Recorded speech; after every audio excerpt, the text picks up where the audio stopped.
Hi friends, అందరికీ నమస్కారం. ఈ రోజైతే మీ అందరి కోసం పీతల పులుసు అయితే తయారు చేసుకోబోతున్నాం. చూడండి, దయచేసి ఈ వీడియో కనుక మీకు నచ్చినట్లయితే లైక్ చేయండి, షేర్ చేయండి, సబ్స్క్రైబ్ చేయడం మాత్రం మర్చిపోకండి ఫ్రెండ్. Thank you. ముందుగా పీతల పులుసుకి అయితే 5 పీతలు అయితే రెడీ చేసుకున్నాం. ఈ 5 పీతలు కూడా ఇంచుమించు 200 గ్రాములు వెయిట్ అయితే వచ్చింది. ఒక్కొక్కటి ఇంచుమించు 200 గ్రాములు అయితే దాటింది. ముందుగా ఈ విధంగా అయితే మనం శుభ్రం చేసుకున్న తర్వాత ముందు ఈ ఒక్కొక్క పీతని కూడా మనం 2 ముక్కల కింద అయితే కట్ చేసుకుందాం. ఈ కట్ చేసుకున్న తర్వాత ఇవన్నీ కూడా మనం ముందుగా ఈ రెక్కలు అయితే ఇలాగా పగలగొట్టుకోవాలి. పగలగొట్టుకోవటం వల్ల మసాలా, ఉప్పు, కారం మొత్తం అంతా కూడా వీటిని అయితే పడుతుంది. ముందుగా మనం కావాల్సిన సామాన్లు అయితే చూసుకుందాం. ఉప్పు, కారం, పసుపు, అల్లం వెల్లుల్లి, ధనియాలు, జీలకర్ర పేస్ట్. ఇది మొత్తం 4 అయితే కలుపుకుని పట్టుకున్న పేస్ట్. ఉల్లిపాయ గ్రేవీది ఒక 8 ఉల్లిపాయలు అయితే మనం గ్రేవీ పట్టుకున్నాం. ఒక 3 టమాటాలు ఇది గ్రేవీ పట్టుకున్నాం. చింతపండు ఒక 80 గ్రాములు అయితే పడుతుంది. ఒక 10 పచ్చిమిరపకాయలు, వంకాయ ముక్కలు ఒక 4 వంకాయలు అయితే ఈ విధంగా కట్ చేసుకున్నాం. మనమైతే సామాన్లు అయితే అన్ని రెడీ చేసుకున్నాం. ఆయిల్. ఇప్పుడు ఒక గిన్నె అయితే పెట్టుకుందాం. ఈ గిన్నె పెట్టుకుని గిన్నె వేడెక్కిన తర్వాత అయితే మనం ఆయిల్ అయితే వేసుకుందాం. ఆయిల్ వేడెక్కిన తర్వాత ముందుగా మనం గ్రేవీ చేసి పట్టుకున్న ఉల్లిపాయ గ్రేవీ అయితే మనం దీంట్లో వేసుకుందాం. ఇది వేసుకుని ఒకసారి అయితే బాగా కలుపుకోవాలి.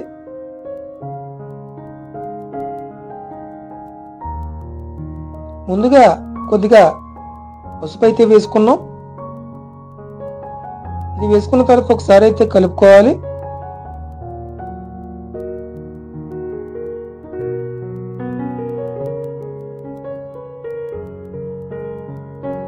ఇప్పుడు కసూరి మేతి అయితే 1 స్పూన్ అయితే వేసుకున్నాం.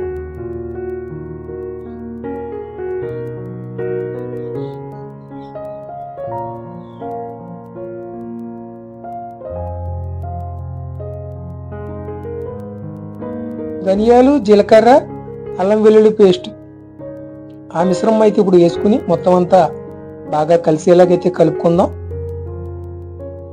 చూడండి, ఈ విధంగా అయితే కలుపుకోవాలి. ఇది పచ్చివాసన పోయే వరకు అయితే దీన్ని ఇలా వేపుకోవాలి. ఇంచుమించు ఒక 10 నిమిషాలు అయితే ఇలా వేపుకోవాలి. ఇప్పుడు టమాటా గ్రేవీ అయితే వేసుకుందాం. ఇది వేసుకుని బాగా కలుపుకోవాలి. ఇప్పుడు ఈ యొక్క గ్రేవీని అయితే కొంచెం లూజ్ చేసుకోవాలి వాటర్తో.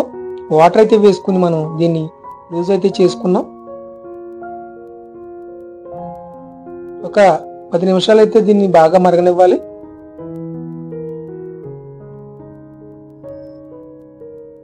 ఒక 10 నిమిషాల తర్వాత మూత తీసుకుని అయితే చూసుకుందాం. మూత తీసుకున్న తర్వాత ఒకసారి అయితే ఇలా కలుపుకుందాం.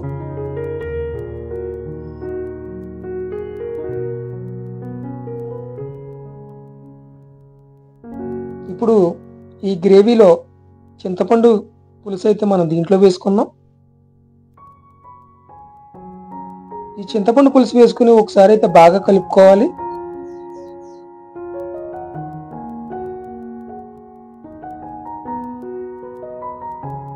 ఇప్పుడు ఒక 2 స్పూన్ల కారం అయితే వేసుకుందాం. ఇదంతా వేసుకుని బాగా కలుపుకోవాలి.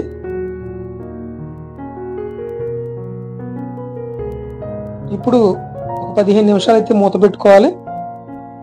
మూత తీసుకున్న తర్వాత అయితే ఈ విధంగా అయితే ఉడుకుతుంది. చూడండి, ఇప్పుడు ఒక 2 స్పూన్లు అయితే ఉప్పు వేసుకుందాం. ఉప్పు వేసుకున్న తర్వాత బాగా కలుపుకోవాలి.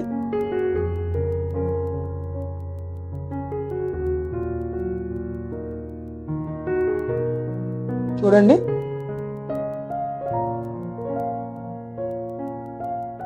కర్రీ అయితే ఒక 80% అయితే ఇంచుమించు రెడీ అయిపోయినట్టే. గ్రేవీ టైట్ అయింది కాబట్టి మనం కొద్దిగా వాటర్ అయితే వేసుకుందాం. అంటే మనం చేసుకునేది పులుసు కాబట్టి మనం కొంచెం వాటర్ అయితే ఎక్కువ పడుతుంది. ఇప్పుడు పచ్చిమిర్చి వేసుకుందాం. 10 పచ్చిమిరపకాయలు అయితే వేసుకుని బాగా ఒకసారి కలుపుకుందాం. కలుపుకున్న తర్వాత మనం రెడీ చేసుకుని పక్కన పెట్టుకున్న పీత ముక్కలు ఇవన్నీ కూడా దీంట్లో వేసుకుని కలిపేసుకుందాం. ఒకసారి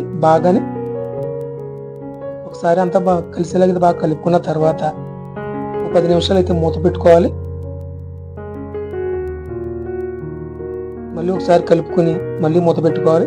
అదేవిధంగా 10-15 నిమిషాలు అయితే ఇలాగా ఉడికించుకుంటూ ఉండాలి. ఇప్పుడు కొద్దిగా కొత్తిమీర అయితే వేసుకుందాం. కొత్తిమీర వేసుకుని ఇంకో 10 నిమిషాలు అయితే ఉడకనిద్దాం.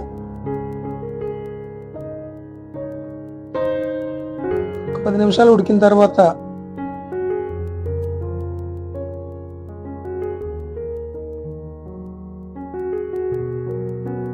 జాగ్రత్తగా కలుపుకోవాలి. ఈ విధంగా చూడండి, కూర అయితే ఆల్మోస్ట్ ఇంకా రెడీ అయిపోయినట్టే.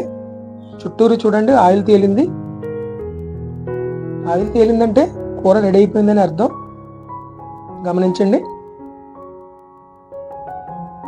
కూర స్మెల్ అయితే చాలా బాగుంది. మీరు కూడా ఈ విధంగా ట్రై చేసుకోండి, చాలా పర్ఫెక్ట్గా వస్తుంది.